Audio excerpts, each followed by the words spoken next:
Oke, next question nih Kang. Menurut Akang nih, IPK penting nggak di dunia kerja menurut Akang? IPK, waduh bagus banget lagi pertanyaannya ya. Semua orang bisa ngomong, tidak semuanya efektif.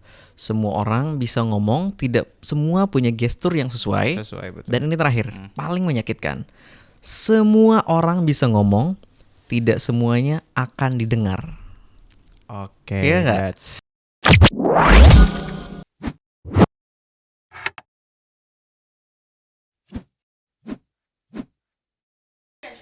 Halo DMCers, kembali lagi sama saya Arya Aditya di DMC Podcast. Dan pada kali ini kita kedatangan tamu spesial, yaitu salah satu alumni kita dari jurusan Ekonomi Pembangunan, yaitu Bang Denny Legawa. Nah, sedikit fun fact nih teman-teman, Bang Denny Legawa ini dia adalah salah satu pendiri sekolah public speaking yaitu Alala, dan juga beliau ini sering diundang-undang pada acara-acara Hima sebagai pemateri, dan juga kemarin Bang Denny Legawa juga ikut serta menjadi pemateri di acara PPKMB Fakultas Ekonomi Bisnis kita tercinta.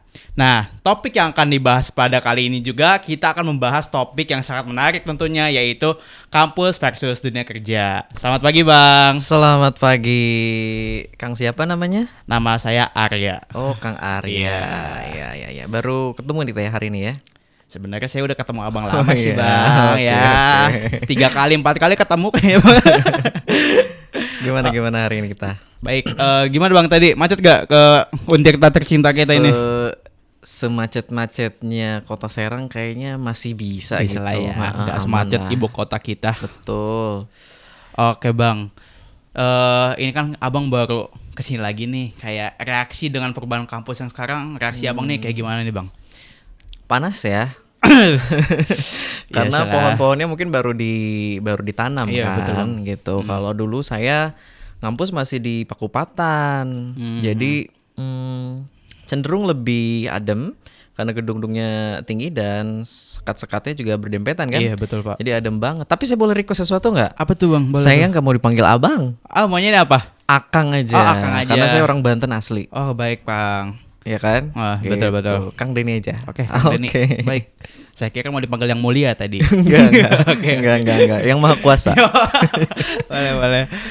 Jadi gitu ya Bang, terkait reaksi abang nih kayak kampusnya kayak berlempetannya dikit gitu, jadi nggak terlalu gimana gitu, nggak terlalu jauh juga.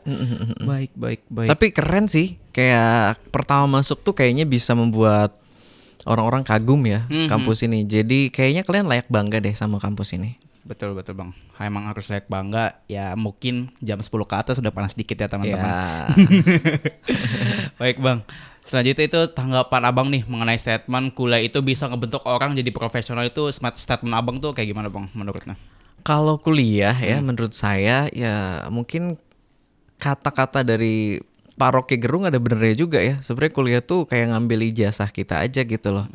Adapun kalau skillnya itu di lapangan sebenarnya lebih banyak kita itu dari organisasi, mungkin juga ketika kita sertifikasi ya, nyari-nyari di luar gitu loh, pendidikan-pendidikan non formal itu menurut saya penting banget. Adapun sebenarnya ijazah itu sebagai kualifikasi awal aja. Iya, betul, Nah kebetulan saya tugas juga kan di Kota Serang sebagai ASN ya. Oke. Nah saya bilang skill saya di bidang public speaking, manajemen resiko, perencanaan keuangan syariah itu didapatkan di luar, bukan di ekonomi pembangunan. Ekbang, oke. Tapi dari ekonomi pembangunan saya belajar bagaimana sesungguhnya membuat pola pikir. Nah itu kan kalau baik. Ekbang itu berpikirnya makro ya, Iya, bagaimana makro. berpikir luas banget gitu loh. Dan ingat, saya tes CPNS-nya itu akan diterima ketika jurusannya ilmu ekonomi pembangunan gitu. Jurusan lain nggak bisa masuk tuh ke sana. Jadi gitu statement abang nih ya, buat bahwa kuliah itu ngebentuk jadi orang profesional. Gitu teman-teman. Nah selanjutnya nih Bang, abang kan udah lulus nih, bisa ceritain sedikit gak dari Bang Kang Denny dari awal masuk Untirta sampai lulus tuh kayak gimana sih Bang? Kayak dari semester 1 kayak awal-awal nih abang tahu gak sih buat kayak mikir masa depan tuh kayak gimana sih, masa depan gue kayak gimana sih gitu Bang? Sejujurnya saya harus jujur juga bahwa sebenarnya saya pertama saya keterima di antropologi UI. Oke. Terus kata orang tua, ya udah deh gitu di Banten aja Iya. gitu kan, lebih deket. Dan saya juga waktu itu memang kesulitan di financial. Baik. Kalau ke Depok saya lumayan harus kosnya lebih tinggi. Betul. Akhirnya di Untirta, keterimalah saya di ilmu ekonomi pembangunan, di mana orang tua saya kan orang kampung ya, itu saya dari Pandeglang, orang Saketi. Jadi bilang bahwa, oh ini aja nih jurusannya bagus gitu, ekonomi Iya, pembangunan bangunan, gitu. iya. Ya minimal jadi itu, jadi apa yang ngawasin tukang disebutnya? Mandor. Jadi dikiranya tuh beneran kayak begitu Iya, iya, gitu. betul Oh, banget. orang-orang teknik gitu ya. Iya. Ternyata Enggak ya, banyak statistikanya dan lain-lain. Untungnya saya bisa menyesuaikan diri. Nah, ini penting nih. Ilmu menyesuaikan diri itu supaya kamu tidak dianggap atau tidak merasa diri ini salah jurusan. Oh iya betul Bang. Itu sampai sekarang kayak masih ada nggak sih? Ada lah ya. Ada ya, mungkin di sini juga masih ada yang ngerasa salah jurusan. Tapi menurut saya ilmu menyesuaikan diri itu penting banget. Betul, beradaptasi ya Bang. Beradaptasi, itu dia. Baik, kalau kayak gitu, nih Bang, kan Abang nih keterima UI antropologi. Misalkan bahwa Abang tidak terkendala finansial nih, Kak Akang nih tidak terkendala finansial, apakah Abang akan masuk di antropologi UI? Oh, saya tetap Untirta tentunya. Saya nggak tahu sih apa yang terjadi kalau ini. Tapi kan saya bersyukur nih. Iya. Saya waktu masuk semester 1, 2, 3 itu jujur saya tidak dapat beasiswa. Saya benar-benar ngandelin dari orang tua. Tapi setelah semester 3 saya menyatakan diri kepada orang tua bahwa Bapak, Ibu ya, Mama, Papa, saya tidak akan minta uang lagi Baik. untuk jajan ataupun untuk uang kuliah. Yang saya minta hanya doanya gitu. Ya udah saya menjalankan misi itu. Alhamdulillah 3 bulan saya berjuang tipes. Aduh keren banget ya teman-teman, Tipes, ya. walaupun ujung-ujungnya tipes. Tipes. Baik, ya, Tapi Bang. nggak berhenti di situ. Saya Oke, berjuang Bang. lagi. Oke, Kang. Saya nyari beasiswa kan. Alhamdulillah karena saya nggak tahu gimana tuh dari semester 1, 2, 3 itu saya udah jadi pembawa acaranya wisuda di Untirta. Oke. Dan saya gabung juga di English Debating Club di EDC waktu itu. Banyak jaringan dari sana sampai ke rektorat. Nah, terus saya lihat pengumuman di rektorat tuh ya. Oke. Jadi, wah ada beasiswa BI nih. Kebetulan saya juga ekonomi pembangunan kan, Oh, iya, kayaknya betul. cocok gitu. Ya udah deh, Cocok, saya coba aja kan. Daftar ya? Alhamdulillah tuh keterima saya beasiswa BI. Nah, itulah yang ngebuat saya kayaknya bertahan sampai semester akhir. Semester oke sampai lulus ya Bang. Sampai lulus Ah. itu, cuman saya memang agak offside waktu itu, sekitar 4 tahun lebih kayaknya, lebih dari 4 tahun, tapi nggak sampai 7 tahun juga, mungkin 4,5 atau 5 tahun, karena kasusnya waktu itu saya juga nggak mau lulus dengan akreditasi yang belum bagus waktu itu, ekonomi pembangunan. Masih apa tuh? Baik ya Kang? Iya, waktu itu masih Belum baik. unggul, oke. Nah, waktu itu kalau sekarang udah bagus banget Oh, ya. udah unggul, Akreditasi udah unggul. ya, keren. Nah, waktu itu belum. Terus juga dosen di Untirta waktu itu karena jurusan baru ekonomi pembangunan itu dosennya masih sedikit. Oh. Nah, akhirnya nunggu jadwal itu lumayan panjang waktu itu, tidak Oke, seperti sekarang. Nah, makanya teman-teman bersyukur banget nih. Sekarang dosen udah banyak, kampusnya udah keren, ya kan? Akreditasi udah bagus, jadi pede kalian pengen bersaing. Gitu Pede sih pasti sebenarnya. pasti. Kita pede banget dan bersyukur juga kampus kita udah keren banget teman-teman. Nah, selanjutnya nih Kang, hal tersulit apa yang Akang alami nih selama masuk Untirta? Hal tersulit. Hal tersulit kayak aduh, ya? masuk kayak tipes tadi, hal tersulit pastinya kan. Oh, karena saya ekbang, hal tersulitnya saya harus menghadapi statistika berkali-kali. Dimana saya sejujurnya waktu zaman kuliah itu saya IPS. Oke. Zaman SMA saya IPS. Dan saya tidak ada ekspektasi kayak bakal hitung-hitungan banyak gitu kan. Ternyata ekonomi pembangunan Ngitung statistika 1, 2, terus ekonometrika 1, 2. Udah gitu ngurus apa ya, skripsinya. Iya, iya. Skripsinya itu harus ngolah data sekunder kan. Iya, betul data sekunder. Nah, itu Ya. bedanya tuh mungkin sama manajemen, akuntansi atau jurusan-jurusan ekonomi syariah gitu. Itu Ekbank itu bener-bener nyari data sekunder dari BI, dari Bappenas atau dari IDX, Bapeda gitu. BPS, Nah, ya, itu Bang, ya. kita cari terus kita olah kan pakai SPSS, IFIUS atau Stata waktu itu. Saya kayaknya angkatan-angkatan awal yang diajarin pertama kali Stata di kampus ini gitu loh. Oke. Akhirnya alhamdulillah hasilnya bagus. Waktu itu mixed method saya ditawarin awalnya. Jadi kualitatif dan kuantitatif. Kuantitatif, oke. Pushing kepala saya itu hal terberat tuh. Tapi alhamdulillah, nah ini fakta penting nih. Apa tuh, Kamu Bang? tahu nggak bahwa faktanya saya pernah tidak lulus seminar proposal? Faktornya kenapa, Kang? Kenapa tidak bisa lulus Sempro? Karena tadi itu, karena kalau kata dosen saya sih Iya. Pak Didu, dia bilang bahwa skripsi saya itu terlalu jurnalis. Makanya saya ngiri nih sama Digital Media Center sekarang karena saya dulu yang ngusulin. Oke. Ketika saya bikin dulu namanya Tirtayasa Economic News namanya. Saya bikin tuh. Diusulin ke Pak Prof Pauzianusi waktu itu. Ngusulin biar ngadain kayak begini juga. Oke, Kang. Nah, Nice. tapi nggak di ACC lah gitu ya. Di pasti. ACC-nya cuman lembaganya aja nih. Alhamdulillah jalan. Nah, saya terlatih Bang untuk nulis. Akhirnya otak saya sebagai jurnalis, sebagai host kayak gini itu saya tumpahkan kepada skripsi, di mana itu harusnya metodologi kan. Iya, betul. Nah, akhirnya itu komentarnya. Yang kedua karena mungkin pengolahan datanya mungkin cukup kurang kuat kali Iya, betul, gitu. Karena saya lemah mungkin di bidang hitung-hitungan. Nah, tapi itulah yang ngebuat saya bangkit bahwa kalau saya nyerah di sini kayaknya tanggung kan. Iya, betul, Kang. Ini SE harus dapet nih gitu loh. Alhamdulillah ketika saya jalani nggak nyerah, saya bangkit, udah saya wisuda, saya bisa bilang, ya S1 gini doang. Gitu. Tapi rate skripsi yang Akang buat nih berapa? 1 sampai 10, Kang? Rate menurut saya? Iya. Menurut saya kayaknya 9 nih. Kalau boleh tahu masih inget gak judul skripsi yang Akang Bagus buat? banget. Apa tuh? Determinan indeks harga konsumen di Indonesia periode tahun 2012 2018 kalau nggak salah itu.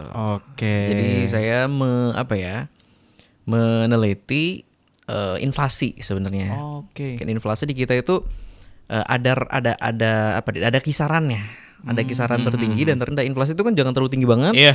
Jangan terlalu rendah banget kan. Nah. Ada kisaran yang diciptakan, Iya, ditargetkan begitu. Berapa persen? Berapa misalnya? persen gitu kan. Biasanya 3 sampai berapa persen. Nah, itu saya meriset di situ. Dan menarik banget hasilnya, ngaruh ke konsumsi masyarakat, ngaruh ke investment gitu. Itu keren banget saya. Makanya sekarang tugas di Dinas Penanaman Modal, Pelayanan Terpadu Satu Pintu Kota Serang, itu jadi basic saya untuk ngomong, ngerti nggak? Kayak saya punya dasar untuk ngomong investasi itu harus ada apa gitu. Kan rumusnya itu masih ingat nggak sih kalau ekonomi basicnya? Ayo ada ingat nggak? Y sama dengan C plus I plus G dalam kurung X dikurangi M. Itu yang saya teliti sebenarnya. Oke, itu rumusnya apa ya? Investment, betul. Iya, pendapatan nasional. Pendapatan nasional Iya, kan. betul. Nah, itu yang bener saya ulik-ulik banget tuh dulu dari Pak Samsul ilmunya. Karena dia kan ilmu ekonomi UI kan, Pak Samsul itu, Samsul Arifin itu. Oke, next question nih, Kang. Menurut Akang nih, IPK penting nggak di dunia kerja menurut Akang? IPK, waduh bagus banget lagi pertanyaannya ya. Saya, kalau kalian gimana sih di sini kayak masih ngejar? Kamu masih ngejar IPK nggak? Kalau aku sendiri, ya kalau IPK ya masih nggak terlalu ngejar. Cuma ya kalau misalkan bisa di up ya di up gitu buat nilai IPK. Kalau menurut saya sih gini ya, sama halnya kayak ijazah kan. Ijazah tuh harus punya kan supaya kita bisa lolos di CPNS misalkan di mana. Sama kayak IPK, biasanya ada IPK tertentu tuh di kampus-kampus di perusahaan-perusahaan kan. Apalagi kalau pengen daftarnya manajemen trainee gitu. Di mana dia masuk lolos bisa langsung jadi manajer kan. Nah, itu menurut saya sih dikejar sebaik mungkin di 3,5 lah ya gitu. Tapi yang tidak kalah penting, jangan sampai ngejar IPK doang, skillnya nggak ada.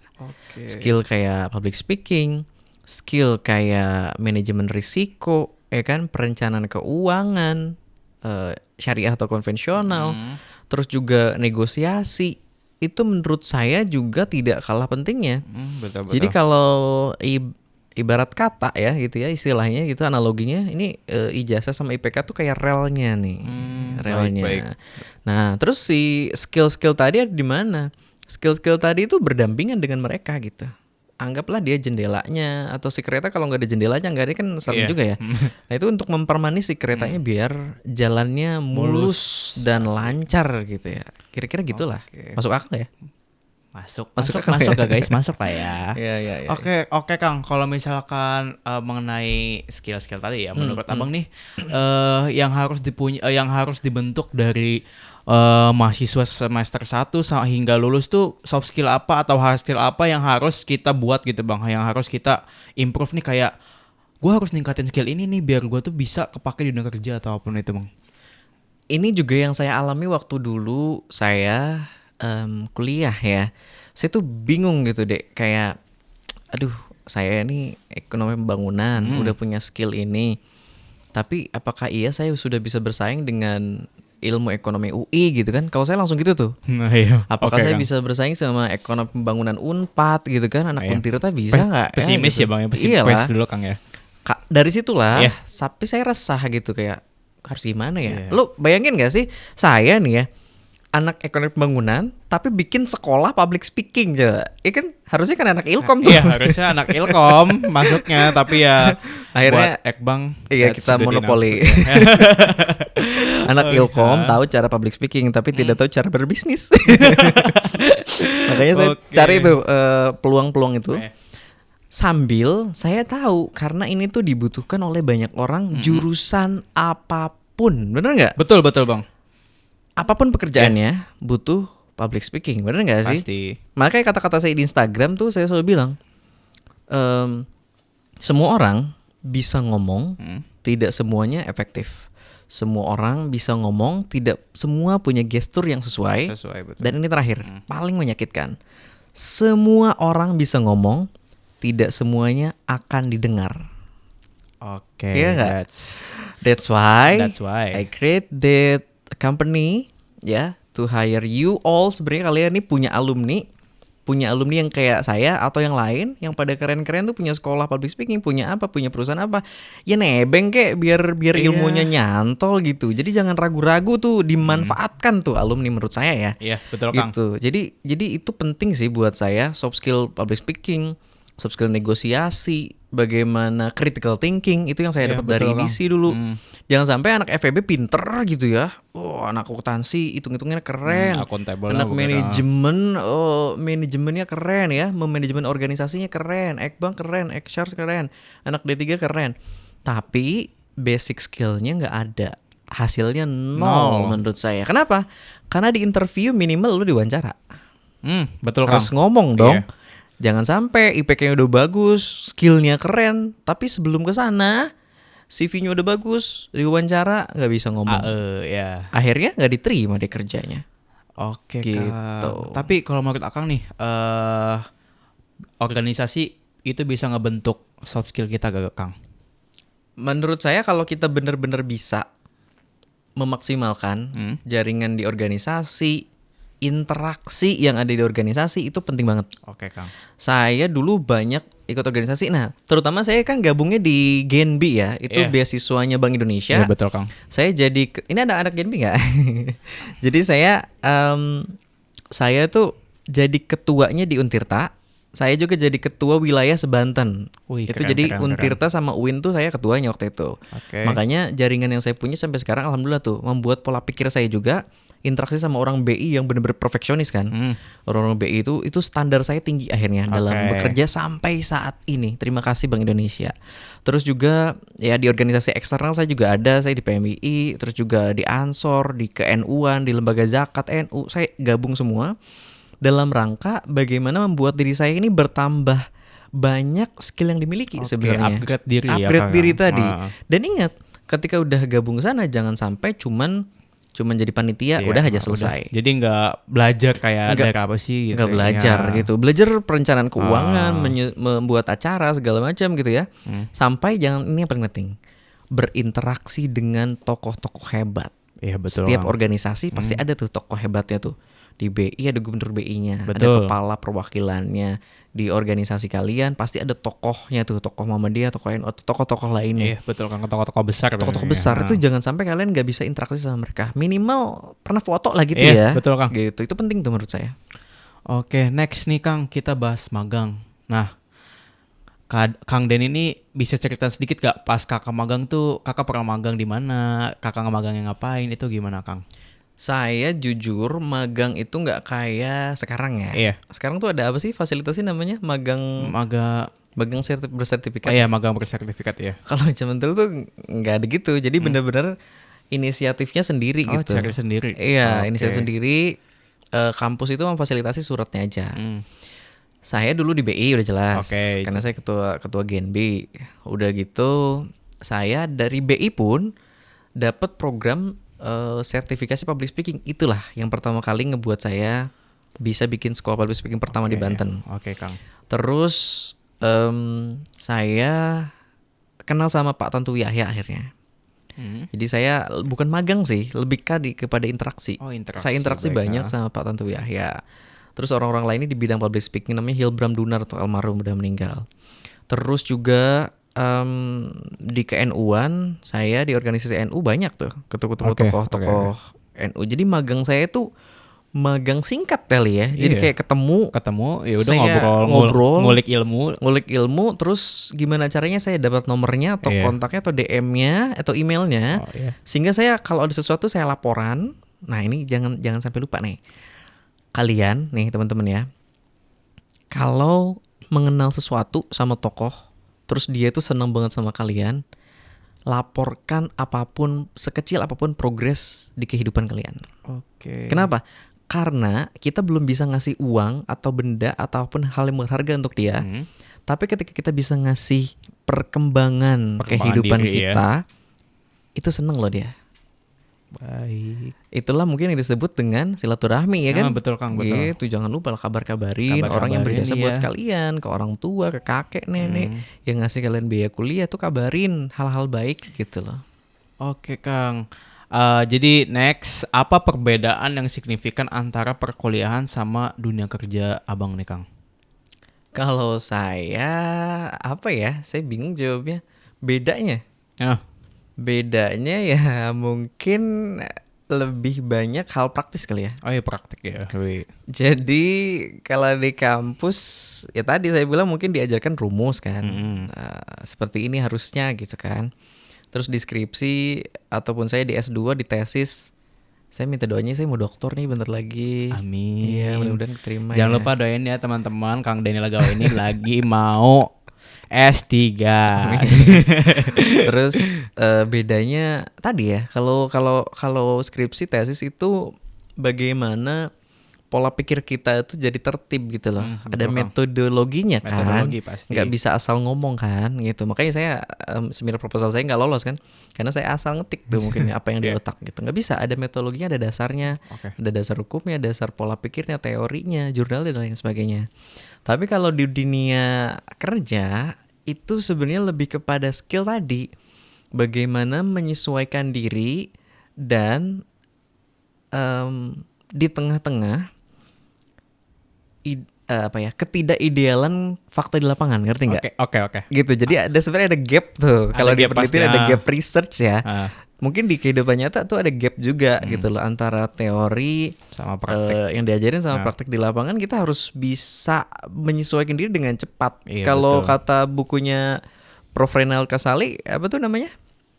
Disruptif. Nah itu ilmu untuk sangat cepat menyesuaikan diri itu bener banget itu. Saya ngalamin banget gitu. Berarti beradaptasi gitu ya Kang ya, kayak bekerja di bawah tekanan. Harus beradaptasi dengan itu juga. Iya. Tapi kamu kalau disuruh kerja di bawah tekanan gitu kuat nggak ya? Yang mana dulu? Udah marah-marahin gitu, dikasih target gitu ya. Soalnya menurut saya itu penting tau.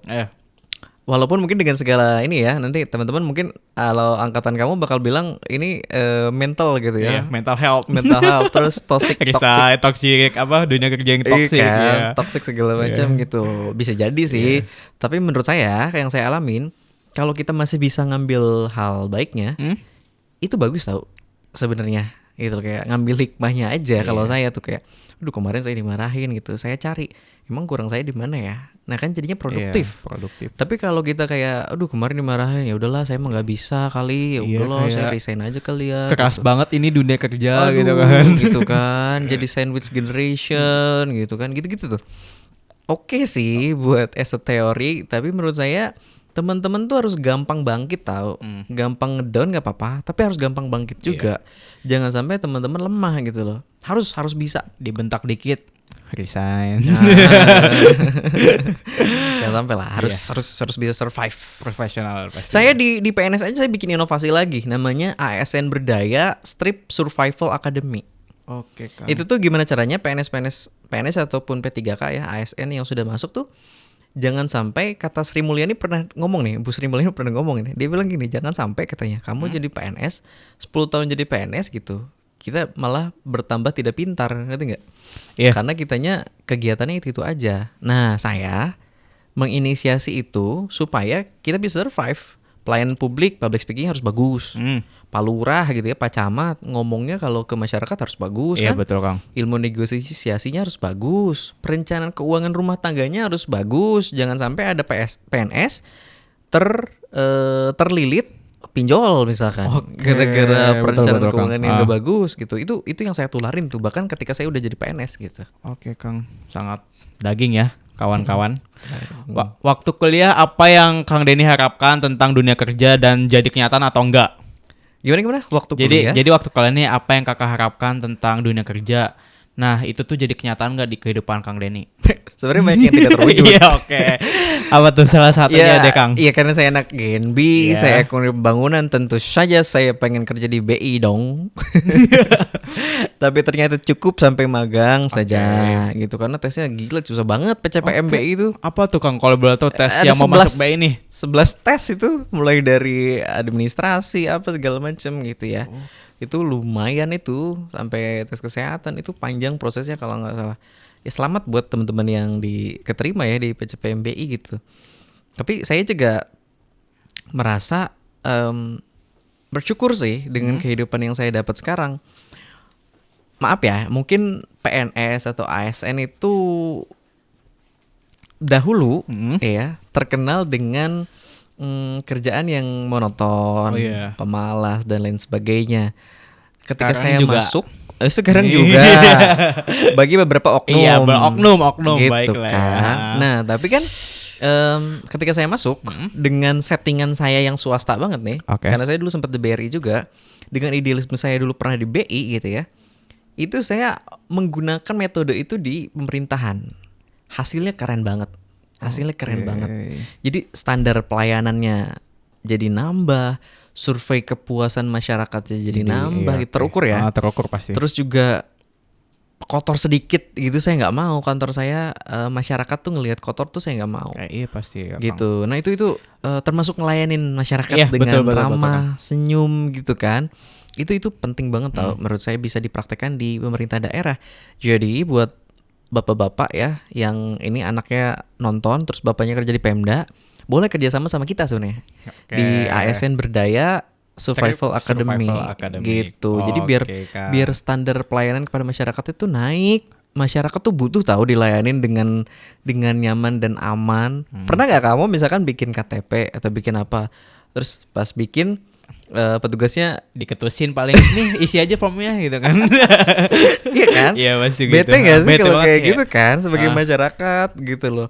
Nah aku pengen ngerubah itu dimulai dari situ gitu loh. Pelayan publik tuh harus senyum, ramah seperti halnya di bank dulu saya kerja gitu loh. Kan enak ya kalau kayak gitu. Selamat pagi Ibu, ada yang bisa dibantu. Kan orang Serang ya. Iya. Ikut gue KTP gitu tuh gitu kan, KTP kan. kita sesuai amat tadi deh gitu kan. Iya. Gitu.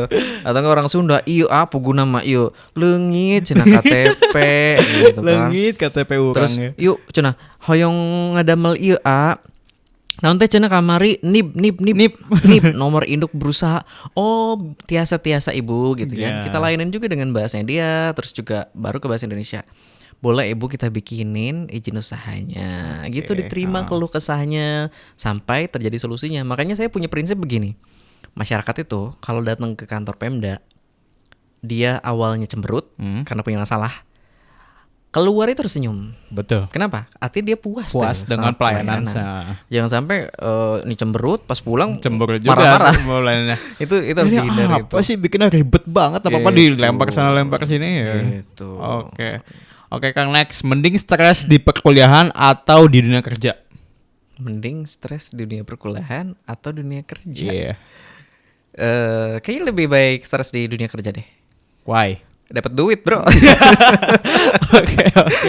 Tapi nggak apa-apa, stres di dunia kuliah itu juga oke menurut saya untuk tadi melatih pola pikir dan apa disebutnya ya, keberanian kita ya untuk bangkit gitu loh. Yang tadi sih sebenarnya mental ya, uji mental uji kita mental tuh. kata ya. Saya lupa bahasanya apa ya. Kelentingan. Bahasa ilmiahnya apa ya, lupa saya ya. Kelentingan kita tuh lenting itu lo tuh ketika jatuh bisa cepet bangkit Oke. lagi kayak mantul gitu loh. Nah itu kelentingan kita dalam bersikap itu penting di stres ya ketika kita kuliah ataupun dunia kerja. Menurut saya dua-duanya sih sama penting. Cuma bedanya kalau kerja ya stres-stresnya kan dapat penghasilan gitu. Ada timbal balik Ada yang timbal sangat balik. baik pasti. Nah, apalagi kalau sekarang itu di PNS pun sebenarnya Oke. ASN yang males dan ASN yang rajin berprestasi itu ada bedanya. Oke. Karena sekarang katanya merit system kan, jabatan fungsional. Jadi dinilai saya nih sama pimpinan tuh. Oke Kang. Bisa nilainya baik, sangat baik dan lain-lain gitu. Alhamdulillah saya sangat baik terus di PNS. Alhamdulillah ya Kang. Berarti suka ada rapotnya berarti Kang, rapot. Bener, namanya kinerja. Oh, kinerja. Iya, mungkin dosen-dosen juga ngerjain kali. Iya, pasti. Yang PNS Iya. ya, benar. Oke, pas kerja tuh Akang nih masih ada waktu nongkrong gak sih sama teman-teman kantor gitu? Mau makan di mana, makan siang di mana gitu. Pas saya kerja. Iya. Sekerja nongkrong sama siapa? Teman-teman kantor mungkin. Atau sangat bisa. Oke. Sangat bisa sebenarnya. Apalagi PNS ya. Maksudnya Oke, waktunya oke, lebih oke. luang gitu ya. Iya, betul. Waktunya lebih luang gitu. Oke. Apalagi saya kerjanya di promosi investasi. Oke. Jadi saya tuh tugasnya ketemu investor, bikin konten. Jadi nggak bisa work from anywhere sebenarnya. Ini sekarang aja lagi Fleksibel di kantor berarti saya. ya, Kang, ya? Bener fleksibel banget gitu. Bisa ngerjain di HP kan, bisa ngerjain di laptop gitu. Sebenarnya bisa sambil di kantin kantor itu fleksibel sebenarnya sih. Yang penting pas dipanggil pimpinan harus kantor kan harus ada dan absen, ingat gitu. Saya absen rajin saya setiap hari. Kalau telat saya bikin pengumuman di status WA. Saya telat gitu. Warga Serang saya tadi hari ini saya telat 5 menit karena saya nggak tahu kalau si aplikasinya harus update, diperbaharui gitu. Itu kan pertanggungjawaban kita ke masyarakat dong. Saya dibayar bertanggung jawab atas gaji yang diberikan sama masyarakat dari pajak dan lain sebagainya. Dosa tahu kalau telat. Profesional harus profesional teman-teman di dunia kerja ini. Setuju. Oke Kang. Jadi real or fake nih Kang, pertemanan di kampus itu lebih solid daripada di dunia kerja. Kan kalau di dunia kerja ini kalau aku dengar tuh kayak saling sikut, saling ngejatohin. Itu bener gak sih Kang? Saya pengen ketawa lagi kalau ngebahas ini. Pertemanan kayaknya iya deh. Soalnya saya dulu di dunia kampus tuh masih ada yang berteman sampai sekarang. Bahkan kita saling kebut-kebutan di karir gitu loh. Kayak see you on top gitu loh. Kayak lu sekarang udah jadi ini ya, udah jadi. Teman saya namanya Nuryadi Ekbang. Dia sekarang jadi auditor di perusahaan di Mandiri kalau nggak salah. Kakak kelas saya juga banyak yang profesional sekarang dari berbagai jurusan. Itu saya berlomba-lomba untuk berkarir. Oke Kang. Sampai sekarang. Nah, untuk kerja mungkin ada juga sih yang bisa dapet. Cuman kayaknya yang saya alamin kerja tuh bener-bener kayak temen rekan kerja aja gitu loh. Nggak sampai deep talk gitu ya. Kayaknya enggak deh. Kayak kerjaan gue baik banget nih. Biasanya nggak ada gitu ya Kang ya. Ya kan kita nggak tahu ketika kita deep talk diceritain apa enggak. Oke Kang, paham. Ini tips ya buat kalian. Sebenarnya kalian berteman tuh boleh sama siapa aja. Tapi jangan sampai kalian terlihat atau ketahuan kekurangannya di mata orang lain menurut saya dalam dunia kerja. Misalkan nih, kita terlalu mudah untuk menunjukkan kesedihan kita atau kesenangan kita gitu loh sama orang lain. Orang tuh gampang tahu kelemahan kita tahu. Bisa jadi itu jadi orang untuk menyerang kita suatu saat gitu ya. Betul, Kang. Tapi nggak semuanya kayak gitu. Tapi menurut saya ya biasa-biasa aja lah. Jangan terlalu oversharing kalau kata orang sekarang mah. Ya bekerja selayaknya ini aja. Ya walaupun begitu, memang ada risikonya dari kayaknya kerja dimanapun ya. Oke. Ini saya ngalamin sendiri bener. Mohon maaf ini teman-teman CPNS angkatan saya. Oke. Saya tuh setiap tahun pasti ada satu prestasi tingkat nasional yang saya dapat. Oke, apa tuh Kang? 2022 saya juara pasangan inspiratif dari Kemenpora. Oke. 2023 saya juara ASN Muda Inovatif dari Kemenpan RB. 2024 kemarin saya jadi juara Duta Korpri Provinsi Banten. Bisa jadi berprestasi itu bagus untuk kita, Iya.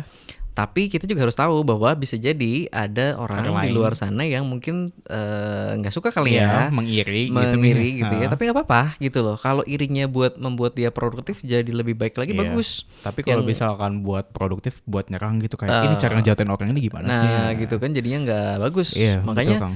menurut saya sih berprestasi pun itu ada risikonya. Betul, Kang, Risiko nggak disukai atau Iya. terlalu karirnya terlalu oke gitu loh dibandingin senior-senior yang lain mungkin Iya, ya. betul, Kang. Gitu. Itu wajar aja sih. Wajar aja. Tapi jangan berhenti berprestasi. Iya, betul, Kang. Dan terus berinteraksi sama teman-teman. Mungkin ya, saya seaneh-anehnya saya nggak punya teman di kantor misalkan, kayaknya saya tetap bisa berbuat baik kepada mereka gitu loh. Dalam rangka pengen ngebantu aja, bukan karena sayanya ada job desk-nya di situ, bukan karena apa? Ya karena emang sayanya menguasai diri saya untuk membantu orang. Gitu kayak mau bantu nama gue nggak? Gue udah kosong nih kerjaan Iya. gitu. Nggak masalah sih menurut saya kalau emang kamunya kosong dan rela gitu. Rela. Oke, selama kuliah apa yang Kak Akang pelajari yang ternyata beda banget nih ketika praktek langsung di dunia kerja? Tadi sih jawabannya mungkin sama, kayak lebih banyak praktisnya. Praktis ya, oke. Banyak negosiasinya kepada pimpinan, kepada rekan gitu ya. Itu kan harus bisa disampaikan dengan baik. Oke. Gitu. Bisa jadi loh ada pimpinan atau bawahan yang sebenarnya nggak ngerti. Mereka taunya cuman oh kan sesuai aturan kayak gini gitu loh. Iya, betul, Kang. Tapi kan di lapangan kita harus bisa menyesuaikan diri regulasi tersebut supaya bisa tetap tercapai tujuannya gitu loh. Nah itu sih kayaknya. Baik, kalau berarti selama di kampus kan diajarin teori yang cuma jadi dasar. Menurut Akang nih cukup gak buat kita di dunia kerja, Kang? Tadi saya bilang makanya harus rajin-rajin buat nyari sertifikasi keahlian. Oke. Makanya disitulah kenapa gue bikin Alala. PT Alala Muda Indonesia. Sekarang saya tidak jadi direkturnya, ini harus diklarifikasi. Oke. Saya hanya jadi trainer. Direkturnya adalah adik saya sendiri ya sekarang. Karena ASN khawatir ada conflict of interest kan. Oke, betul, Kang. Itu makanya menurut saya sih bedanya pasti akan ada bedanya. Iya, betul. Tapi kayaknya tidak akan terasa beda banget kalau kamu dan teman-teman di sini bisa menyesuaikan diri dengan cepat dan punya sertifikasi keahlian yang tepat. Oke, Kang. Gitu loh. Jadi mulus gitu loh, nggak kerasa banget susahnya gitu. Oke, begitu ya teman-teman DMCers, dari jawaban dari Kang Dani sangat bermanfaat buat kita tentunya. Pernah gak sih Kang merasa job desk yang Akang kerjain itu beda banget dari yang Akang bayangin waktu kuliah, dan apa yang bikin Akang nih kaget gitu kayak, ih kok job beda, desk. beda banget sih sama kuliah nih. Perasaan Kalau kayak gitu. kalau sama kuliah sih saya masih nyambung. Oke. Karena saya tadi skripsi saya aja tentang investasi, tentang inflasi dan lain. Di pemerintahan saya di penanaman modal. Jadi saya tuh bisa memahami dibandingkan jurusan lain mungkin ya.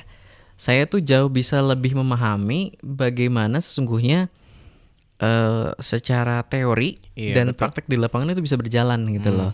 Ditambah saya S2-nya saya mohon maaf ya para dosen, saya S2-nya tidak ekonomi pembangunan lagi. Kenapa tuh Kang? Karena saya jujur aja saya khawatir kapok saya. Oke. Khawatir saya nggak bisa gitu loh, tidak maksimal. Akhirnya saya ngambil manajemen, tapi manajemennya masih berkaitan dengan kebijakan publik. Oke, Namanya manajemen strategik saya. Nah, di situ saya benar-benar mengimplementasikan tesis saya itu tentang minat investasi. Oke. Jadi ternyata saya menemukan hasilnya itu persepsi itu jadi citra, citra itu jadi minat. Oke. Misalnya kamu punya banyak duit nih kan, Iya, nanti kayak- berapa tahun lagi kira-kira punya 1M pertama? 2 tahun lagi, amin. 2 tahun lagi. Kayaknya 1 tahun lagi deh Oke, gitu. amin, Punya amin, 1M pertama. Terus kamu mau investasi di Kota Serang gitu ya. Mereka kan akan lihat dulu persepsinya gimana, Iya. Google review-nya gimana, iya kan? Betul Kang. Terus kayak lihat sana sini gitu, kayak ini kota Serang gimana sih gitu Iya. loh, tanahnya oke nggak, Infrastrukturnya izinnya gimana, iya. jalannya oke nggak gitu kan, itu persepsi kan. Iya. Terus dari persepsi, dari citra jadi Menjadi image, citra, image-nya ya ya. kan, dari image jadilah yang namanya minat. Minat tadi. Berarti kalau misalkan citra kota Serang ini dari mulai infrastruktur, tanah dan juga dan lain-lainnya bagus, itu bisa jadi minat di kitanya gitu, Kang. Setidaknya menurut penelitian saya itu Iya. begitu gitu Oke, hasilnya. Kang. Oke. Di kampus kan biasanya nih kita suka ada presentasi. Cuma soal tugas. Nah, kalau di kantor kan bisa lebih kompleks. Nah, apa yang bikin Akang nih nervous waktu pertama kali presentasi di kantor? Ada nggak nervous gitu kayak presentasi misal kayak survei tentang apa gitu, Kang? Kayaknya nervous tuh wajar aja sih, pasti ada. Cuman saya gini, semua orang akan nervous, tapi tidak semuanya akan bisa menyampaikan dengan baik. Iya, betul, Kang. Gitu loh.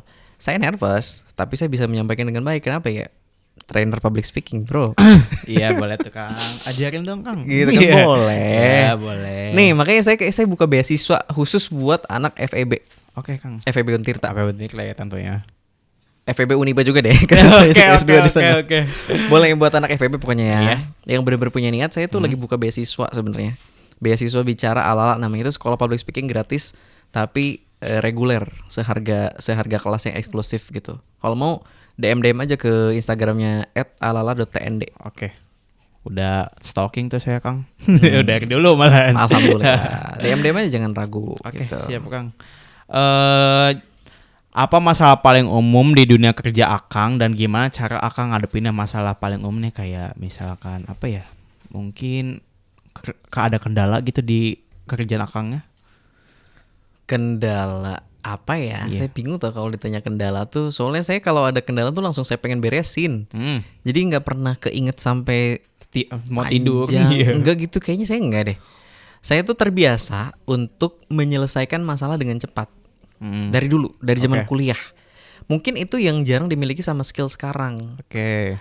Jangan juga skill public speaking kalian tuh dipakai buat ngeles sebenarnya. Iya. Kan ada nih orang yang pinter ngomong ya, gitu loh. Tapi baca bukunya malas, ya kan? Baca Iya, jurnal betul, Bang. malas, malas untuk berpikir, malas untuk interaksi.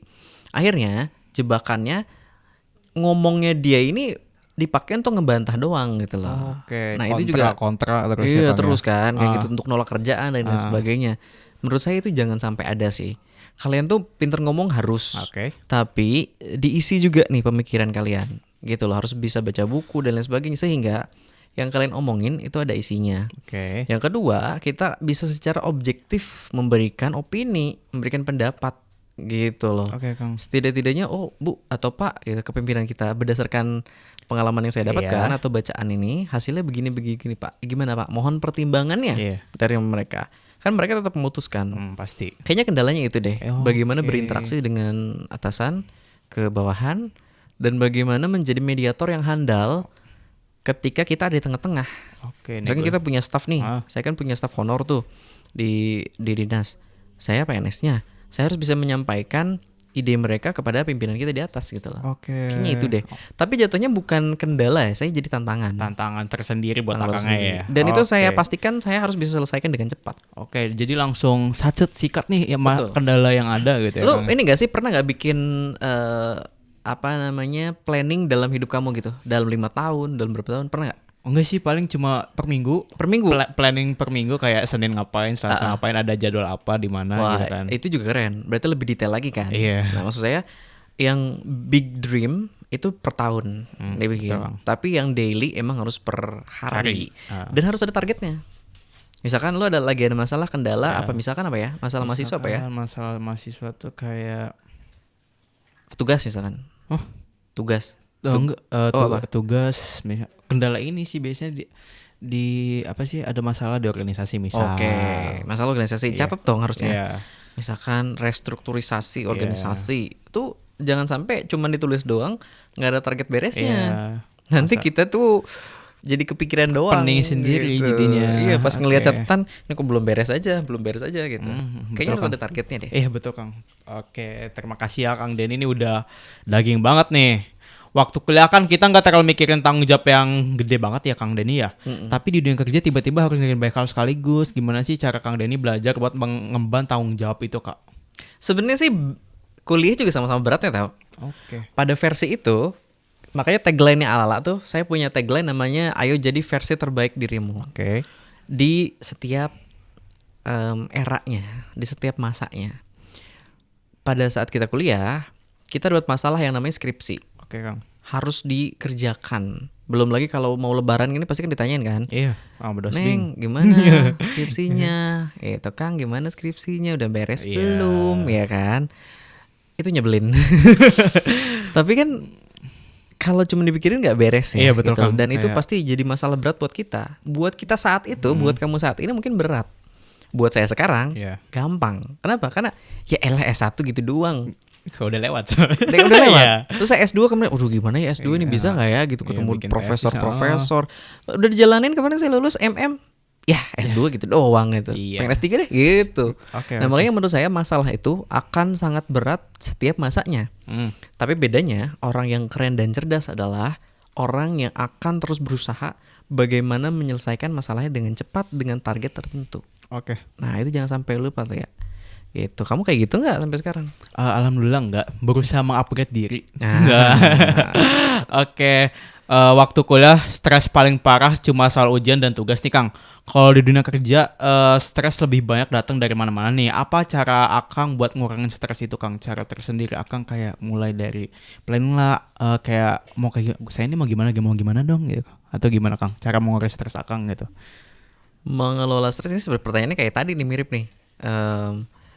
Mengelola stres. Oh mungkin ini. Datanglah lebih pagi dibandingkan yang lain. Harus tampil berarti. Tampil. Tahu nggak kenapa? Karena ketika kamu datang tuh, itu udara pasti lebih seger dong. Iya betul. Ya kan? Lebih fresh, Udara gak pagi banyak tuh lebih orang fresh, ya. Ya kan? Datang. Belum banyak orang tuh ke kantor. Saya terbiasa kalau 7.30 ya minimal jam 7 atau maksimal jam 7.10, 20 saya udah datang biasanya. Buat apa? Saya menikmati aja udara pagi, belum ada siapa-siapa, terus saya bisa berbicara dengan diri sendiri, ya kan? Iya betul. Dan mengevaluasi diri kayak kemarin gue kenapa ya, hari ini gue harus ngapain, besok harus ngapain. Dan ini yang saya penting, saya selalu bikin konten nyanyi pagi-pagi sebelum saya beraktivitas. Oke, refreshing gitu Refreshing ya. karena saya suka nyanyi ya. Mungkin kalau kalian yang sukanya game boleh lah Oke, boleh. gitu. Boleh, Game boleh, dulu atau apa terserah gitu loh. Tapi dikasih batas waktu tentunya. Iya tentunya ada limit ya. Ada limitnya dong. 7.30 itu harus sudah absen kan Iya, betul. sebelum jam segitu gitu. Nah, saya selalu kayak gitu kayaknya mengelola stres saya. Oke, ini last question ya. Ada gak sih Kang pesan-pesan buat para mahasiswa sekarang nih? Dari Akang harus kayak bagaimana tips and trick buat jadi kayak Kang Denny nih seperti apa Kang? Pertama saya harus bilang bahwa jangan jadi saya. Jadilah diri sendiri Oke. dan temukanlah versi terbaik dirimu. Kenapa? Karena semua orang bisa kuliah, semua orang bisa beraktivitas, tapi tidak semuanya akan sukses. Pembedanya apa? Adalah diri kamu yang terus berusaha untuk memperbaiki diri, menyesuaikan diri, terus bergerak mencapai versi terbaik dirimu. Baik, terima kasih atas pesan kesannya Kang Denny Legawa sangat, dan mungkin dari diskusi kita kali ini sangat menurut saya sangat-sangat inspiratif dan juga sangat bermanfaat ya teman-teman. Terima kasih buat Kang Denny Legawa buat datang hari ini buat ngasih tips and trick mungkin untuk ke adik-adik mahasiswa FEB dan juga DMCers sekalian yang nonton nih. Boleh ya kita kayak Kang Denny mungkin menjadi diri sendiri itu lebih baik. Baik, terima kasih. Saya Arya Aditya pamit undur diri. Wassalamualaikum warahmatullahi wabarakatuh. Waalaikumsalam warahmatullahi wabarakatuh.